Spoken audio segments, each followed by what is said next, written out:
Oui, les flammes de l'ensauvagement n'épargnent plus rien, pas même cette France qu'on croyait tranquille. Cet été, la frange orange mécanique change de décor. Béziers, Limoges, Julouville, des villes moyennes, des noms paisibles aujourd'hui frappés de plein fouet. Ils sont devenus les nouveaux épicentres de la violence. À Béziers, une quarantaine de jeunes encagoulés tendent un guet-apens aux policiers, mortier d'artifice, véhicule incendié, un appartement ravagé par les flammes, un agent blessé.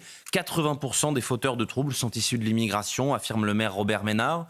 À Limoges, une centaine d'individus bloquent une route nationale et caillassent la brigade anticriminalité. À Julouville, station balnéaire de la Manche, un restaurateur est passé à tabac par une trentaine de voyous.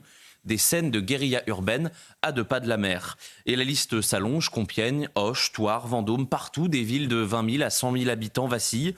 Selon le ministère de l'Intérieur, les agressions, les attaques contre les forces de l'ordre et les violences contre les élus progressent désormais plus vite dans les villes moyennes que dans les grandes villes. Ce que l'on pensait marginal devient donc central, ce que l'on croyait localisé devient structurel. La violence ne se concentre plus, elle se répand. Il faut donc redessiner la carte de l'ensauvagement, car en 2025, la violence a changé de terrain. Et Jules, vous nous parlez là d'un véritable système structuré. Est-ce que les autorités ont encore les moyens de l'endiguer ? Oui, parce que derrière chaque voiture qui flambe, chaque mortier tiré sur la police, chaque quartier qui bascule, il y a un trafic, un réseau, une économie parallèle. La France n'est pas seulement confrontée à des bandes de voyous, elle est infiltrée méthodiquement par une industrie criminelle de masse. Selon l'Office anti-stupéfiants, le marché de la drogue pèse plus de 7 milliards d'euros chaque année. Une organisation en 3 étages, une centaine de gros importateurs, des milliers de semi-grossistes et à la base jusqu'à 200 000 personnes vivant directement du trafic, une multinationale de l'illégal. Et surtout, elle change de méthode, moins de points de deal visibles, mais plus de livraison à domicile, moins d'intimidation brutale, plus de services rendus. Prenons par exemple un exemple. À Bagnols-sur-Cèze, des trafiquants distribuent des courriers dans les boîtes aux lettres, aide financière, fourniture scolaire, petit dépannage, tout ça contre le silence. Ce n'est plus du deal, c'est de l'emprise sociale.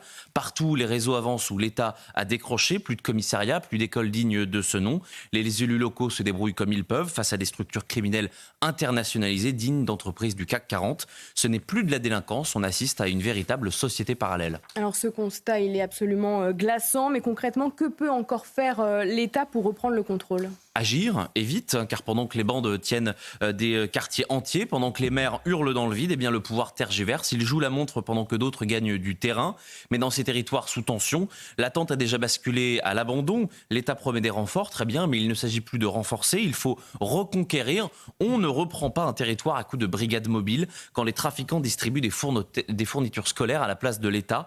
Les maires, eux, sont seuls, isolés, épuisés. Ils bricolent des réponses locales à une menace qui est systémique, mais ce ne sont pas eux qui décrochent les premiers. Malheureusement, ce sont les habitants, ceux qui voient chaque jour l'agression devenir banale, la violence devenir quotidienne, l'autorité devenir lointaine. Alors ils se cachent, ils ferment leurs portes, ils ne sortent plus dans la rue. Et pendant ce temps, certains continuent de minimiser ces actes. Ils parlent de brainwashing ou d'oisiveté, comme le président de la République. Ils inventent comme la gauche des causes sociales. Ils théorisent le malaise. Ils excusent ce que les Français, eux, subissent au quotidien. Ils cherchent des explications là où il faudrait une réaction ferme et autoritaire. L'ordre n'est plus un slogan de campagne, c'est une question de survie, une question de civilisation.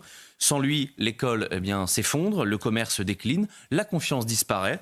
Alors, sans ordre, il n'y a plus de pays, plus d'avenir. L'État n'a plus le luxe de tergiverser. Soit il agit, soit il abdique.